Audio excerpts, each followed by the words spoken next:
tardes, amigos. En esta ocasión nos acompaña la doctora Susana Salazar Gómora.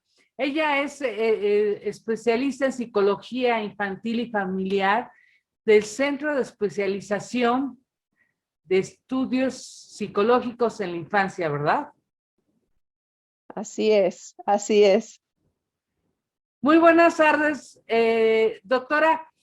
Y como primera pregunta, ¿qué tanto o cuáles son las consecuencias que ha generado este encierro, principalmente en los niños?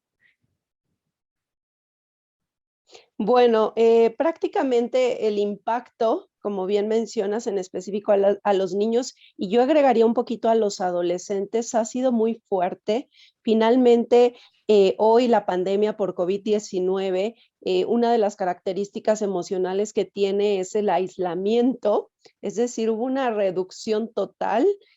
Poco a poco nos hemos integrado, pero hubo una reducción total en la interacción con el otro. Y la segunda característica muy particular a nivel psicológico en la pandemia es que es un duelo, ¿no? Ha habido muchas pérdidas, pérdidas en el sentido económico, en el sentido de algunos familiares, de empleos, etcétera. Entonces, todo es estas dos principales características a nivel emocional, los niños y los adolescentes les ha impactado mucho, ¿no? De entrada, nosotros dentro de CEPI realizamos una investigación en donde entrevistamos a 600 padres de familia de la Ciudad de México, y parte de lo que nosotros obtuvimos de esta investigación fue que hay diferentes áreas en las que los pequeños fueron impactados. Inicialmente es la física, en donde por lo tanto que hay un aislamiento, pues no hay una actividad física, no hay, aumentó el peso, aumentó este sedentarismo,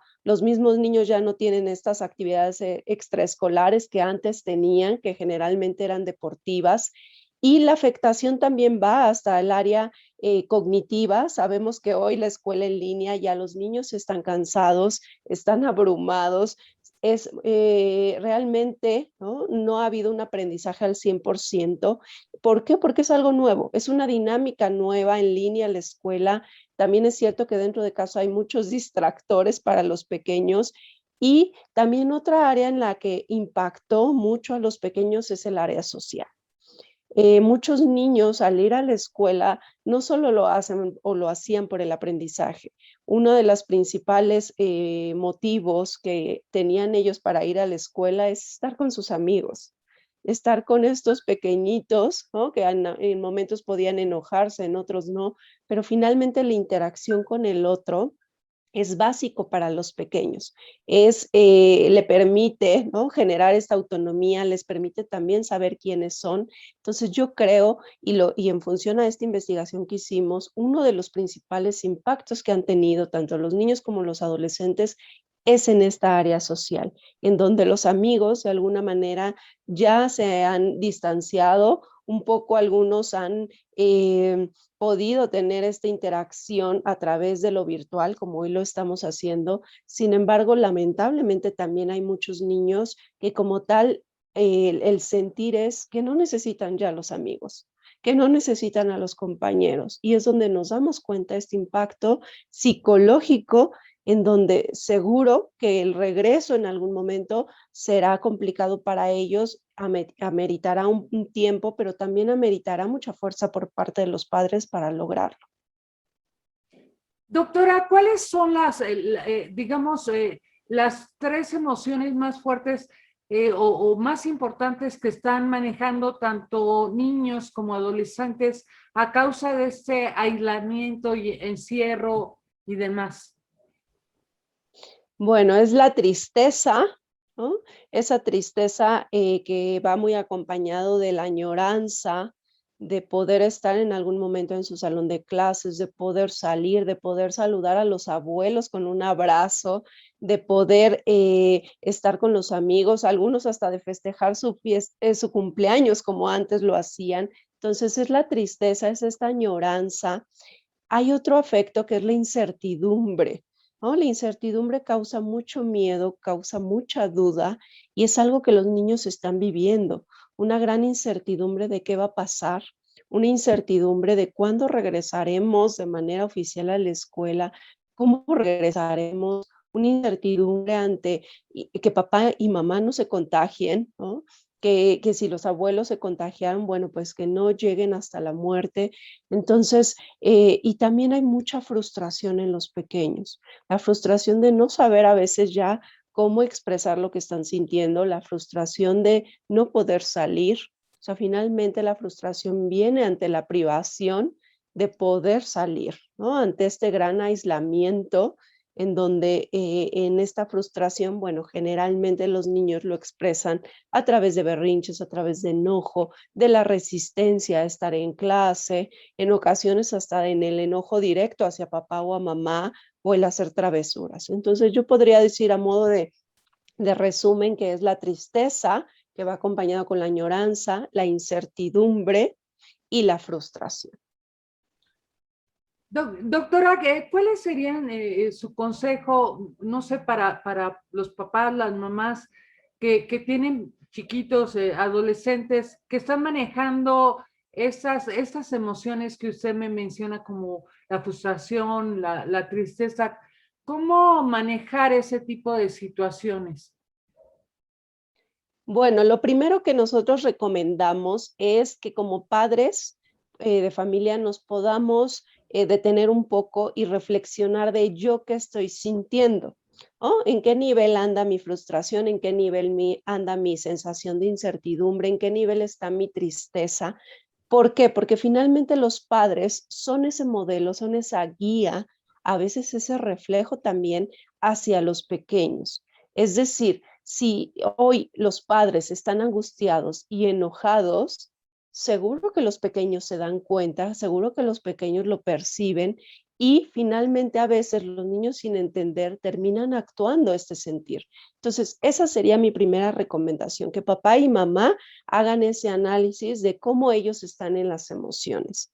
El segundo es que si yo ya noto a mi hijo irritable, si lo noto triste, si cada vez tiene menos interés en la escuela o busca a lo mejor pelearse constantemente con los hermanos, si es que hay hermanos, entonces es momento de parar y de preguntarle, ¿qué estás sintiendo? ¿Qué necesitas? Estas dos preguntas, además de detener al pequeño, permiten que el pequeño se cuestione, bueno, sí, algo me está preguntando mi papá. Más allá de decirle, es que me estás haciendo esto para llamarme atención, oye, ya me estás haciendo enojar, oye, me quieres desesperar, es momento de hacer estas dos grandes preguntas. ¿Qué necesitas y qué sientes? Y dejar que el pequeño hable. Tal vez en ocasiones los pequeños y principalmente los adolescentes nos dicen pocas palabras, pero es momento de mantener la calma y de poderlos escuchar y no minimizar lo que ellos vayan expresando a raíz de esos sentimientos. La tercera recomendación también es transmitir con los pequeños qué estamos aprendiendo de toda esta pandemia, de estos prácticamente 15 meses de confinamiento, qué es lo que hemos aprendido. Seguro que entre muchas cosas que nos han dolido, que nos han asustado, que nos han preocupado, también hay cosas buenas. Entonces, vale la pena que podamos sentarnos y preguntarnos qué aprendimos en una conversación familiar, qué hemos aprendido. Otra de las recomendaciones es no esconder la información a los niños ni a los adolescentes. Finalmente, ellos obtienen información por medio de amigos, por medio de redes sociales, de medios de comunicación. Entonces, es importante que papá y mamá le puedan explicar qué es lo que va sucediendo. Por ejemplo, vas a regresar a clases o la escuela está tomando estas medidas o a lo mejor vamos a hacer un momento de interacción con alguna otra familia que sabemos que se está cuidando. Entonces, ese momento de burbuja, bueno, vamos a salir, si el pequeño está angustiado de salir, tiene miedo, bueno, pues poder mostrarle lo positivo que hay ante esa salida. Entonces, es importante no ocultar toda esta información porque si ocultamos y mentimos a los pequeños, más allá de beneficiar emocionalmente, estamos causando más incertidumbre. Otra de los puntos importantes, hoy nos enfrentamos a un regreso parcial a clases. Sin embargo, de manera como más clara, hay un regreso a clases en agosto. Entonces, es importante que como padres de familia confíen en esa escuela, en esa institución en la que acuden sus hijos hoy en línea. Seguramente en los próximos meses será de manera presencial. Entonces, vale la pena también confiar en esta escuela, en esta institución, y por lo tanto, eso genera también una confianza en los pequeños. Hay niños que reportan dentro de CEPI en la consulta que sienten temor, que no están seguros de ir, sienten un poco de miedo en el sentido de qué tal si ellos se contagian y entonces contagian a su vez a los padres. Entonces es una serie de miedo que es importante transmitir, que los padres confían en la institución educativa y además confían en estos pequeños, en los cuidados que todos los niños ya se saben como una lista, así, ¿no? Ya se lo saben. Entonces, parte de eso, y también es importante que si yo como padre conozco a mi hijo y a lo largo de todos estos meses lo he podido observar, seguro que con esta observación y este conocer a mi hijo puedo detectar cuando algo no anda bien. Cuando algo yo noto que mi hijo está triste, que cada vez está más enojado, que come más, que duerme más, que no puede soltar a lo mejor el celular o algún dispositivo electrónico, en el momento que yo detecte algo que no venía sucediendo, que es sorpresivo y que además yo veo que la tranquilidad emocional de mi hijo está siendo afectada, es momento que como padres puedan tomar un momento de acción y resolver. Creo que hoy en día este impacto que nosotros hemos visto en los pequeños, este impacto en todas las áreas y principalmente en la emocional, es momento en que como padres, si notamos algo, podamos intervenir, ya sea el apoyo entre la familia o bien con apoyo de algún especialista en la salud mental. Doctora, entonces, desde su punto de vista, ¿ya es necesario que los niños se reintegren a su vida escolar? Le Para pregunto esto. ayudarles, para ir buscando este equilibrio emocional, es que hoy ellos necesitan una interacción con el otro. Puede ser dentro de la escuela, si aún no es seguro dentro de la escuela, que eso lo tengo muy claro que aún no es seguro. Sin embargo, sí es importante que como padres de familia busquen que los pequeños puedan interactuar con otra persona de manera presencial. Hablemos de amigos, hablemos de primos, de compañeros de la escuela. Hoy los niños necesitan interactuar y establecer relaciones interpersonales con los otros. Podemos, ¿no?, hacer con la debida, con el debido cuidado y todas las precauciones que hoy sabemos, podemos hacer esos grupos de burbuja en los que yo sé que a lo mejor la amiguita de mi hija y su familia sí están manteniendo estos cuidados de manera constante. También sé que a lo mejor uno de ellos, ¿no?, el papá está vacunado. Entonces es momento de acudir a estos lugares abiertos en donde hay menos riesgo de contagio, en donde los pequeños pueden correr, pueden en algún bosque, ¿no? En la Ciudad de México hay mucho, seguro que en otros estados también, buscar estas zonas al aire libre con esta distancia, con el uso de cubrebocas, pero sí fortaleciendo ya la interacción con los otros. Hoy es algo primordial, así como el uso de cubreboca, así en el sentido emocional para los niños, interactuar con otros pequeños, con alguien, con sus pares como tal. ¿Por qué? Porque finalmente el otro, hablemos de compañeros, de amigos, el otro en función a los pares de estos pequeños y estos adolescentes, les nutre en muchos aspectos emocionales.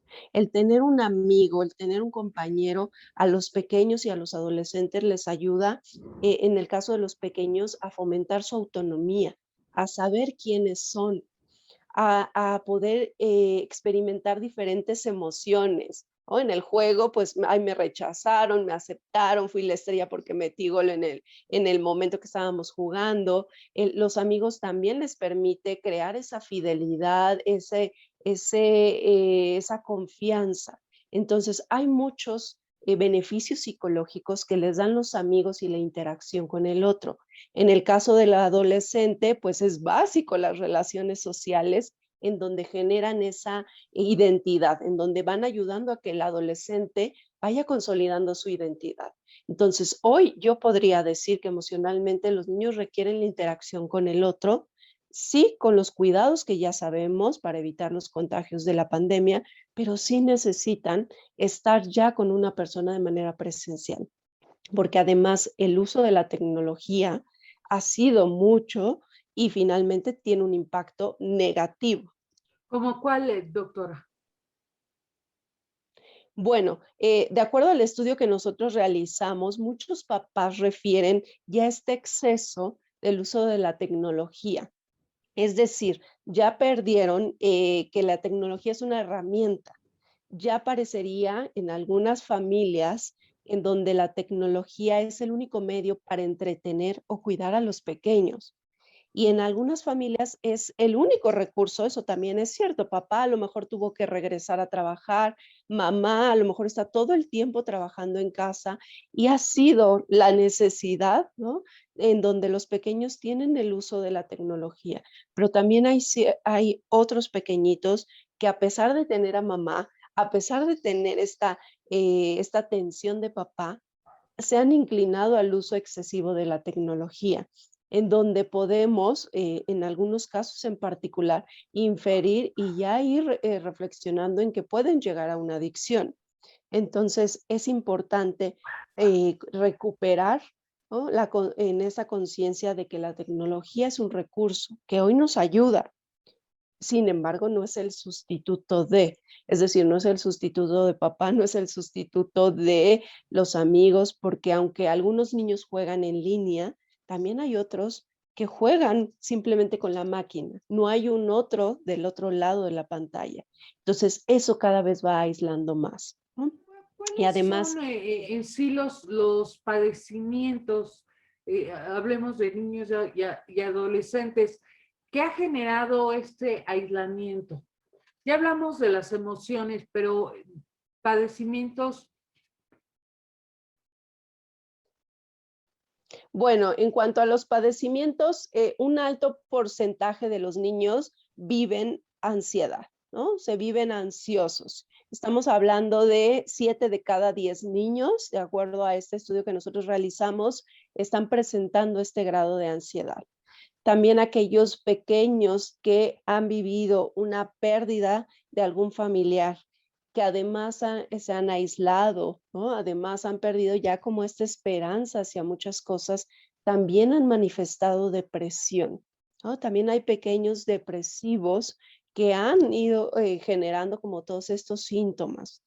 Y en el caso de la depresión es importante señalar que un niño deprimido no siempre es aquel que está acostado, aquel que no se quiere levantar.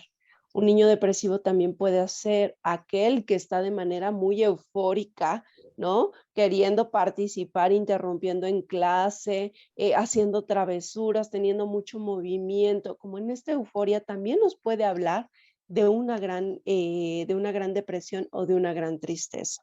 Otro de los trastornos es que hay alteraciones en la alimentación y en el sueño. Los pequeños han manifestado, ¿no? Una subida de peso importante. Si hablamos en el caso de tallas de los pequeños, ha sido de 2 a 3 tallas y en algunos casos severos, 4 tallas en los pequeños, que es mucho. En el caso, ¿esto por qué? Porque finalmente están dentro de casa, en el sedentarismo y además el refrigerador queda a unos pasos. Entonces, a veces es imposible para papá y mamá detener. Y en el caso del sueño, son pequeños que generalmente han empezado a dormir menos. Es decir, ya duermen hasta las 10, 11, 12 de la noche, después necesitan incorporarse por la mañana a sus clases y entonces los ciclos del sueño empiezan a alterarse de manera importante. Otra de los trastornos que han manifestado en su minoría son el síndrome de la cabaña, es decir, estos pequeños que viven su casa como el único lugar seguro y el exterior es el lugar que puede ser amenazante o en donde ellos corren riesgo Y es donde a lo mejor papá y mamá sí les dicen, vamos, ¿no? Vamos al parque, vamos a lo mejor al camellón que está enfrente de la casa, para que te dé un poquito el aire, y los pequeños no permiten el poder salir por este gran terror, ¿no? Entonces, estos son los principales síndromes y los principales trastornos que han presentado hoy los pequeños. Doctora, ¿cómo, desde su punto de vista, cómo tiene que ser el regreso a clases presenciales cuando, no sé, habrá maestros que también se enfrentaron a pérdidas o ellos mismos estuvieron graves por ese virus? Y los niños, ¿no? Que están manejando todas estas emociones, ¿cómo tendrá que ser ese regreso a clases presenciales desde el punto de vista psicológico? Bueno, lo primero es que necesita ser hablado por los padres. Por ello mencionaba que es importante no ocultar la información, de acuerdo a lo que papá vaya sabiendo, ¿no? Lo que sepa por parte de las instituciones educativas, por parte de los medios de comunicación, ir comprendiendo qué está sucediendo y entonces comunicar a los pequeños. Eso es importante. Y con ello, pues no dar falsas esperanzas, ¿no? Es decir, seguro que vas a tener tu ceremonia de cierre de ciclo. No, eso es importante no mencionarlo, sino solo en función lo que hoy por lo menos es una realidad. Otro de los puntos es importante recuperar los hábitos. La escuela, uno de los elementos que le da a los pequeños son las reglas y los hábitos. Les da una estructura a nivel emocional. Entonces, el poder regresar a la escuela va a requerir que papá y mamá retomen esos hábitos y esas reglas con los pequeños, si es que soltaron mucho o poco durante estos 15 meses. Es importante que tenga estos momentos de hábito ya hoy, empezarlos a recuperar, y que además eso también va a dar más estructura dentro de casa. Hábitos como el dormir, como la alimentación, como el baño, como el preparar su material, sus cosas, sus útiles como tal. En este caso, bueno, ahora ya nada más es la tableta, su cuaderno. Entonces, tener ya ese material como tal. Y también otro de los puntos es transmitirles que pueden confiar, ¿no? Que pueden confiar en la escuela, y finalmente poder preguntarles a los pequeños si tienen alguna duda. Muchos de ellos no lo dicen a los padres, pero finalmente a lo largo de las consultas, por ejemplo, nos han referido de, es que si estoy en la escuela voy a poder saludar a mi amigo. ¿Y qué tal si lo quiero abrazar y la maestra me regaña? Y si quiero abrazar a la maestra y no se puede, y si no puedo respirar y me quiero quitar el cubreboca. Todas estas preguntas que los pequeños tienen y que a lo mejor a veces no comunican, es importante que papá y mamá les den el espacio, y a lo mejor papá y mamá inicien esa conversación. ¿Para qué? Para poder aclarar qué es lo que él puede hacer, qué es lo que vale la pena detenerse, en qué momento a lo mejor utilizar el antibacterial, etcétera. Aunque llevarán el apoyo de las instituciones educativas, es importante reforzarlo desde casa, y con eso va de la mano el poder confiar en los pequeños. En algo importante para este regreso a clases es tomar conciencia de que si los pequeños emocionalmente no están estables, no van a poder aprender. Un niño que está lastimado emocionalmente no tiene la energía para poder comprender todo lo académico, para poder aprender. Entonces, es importante atender también lo emocional para que en este acomodo los pequeños puedan tener toda la energía libre para todo lo que viene académicamente. Entonces, es importante, yo podría decirlo, que primero es atender lo emocional para que después el pequeño pueda llegar a esa regularización que muchos pedimos, que muchas instituciones también dicen, ¿en algún momento lo alcanzarán? Sí, los pequeños pueden adaptarse rápidamente.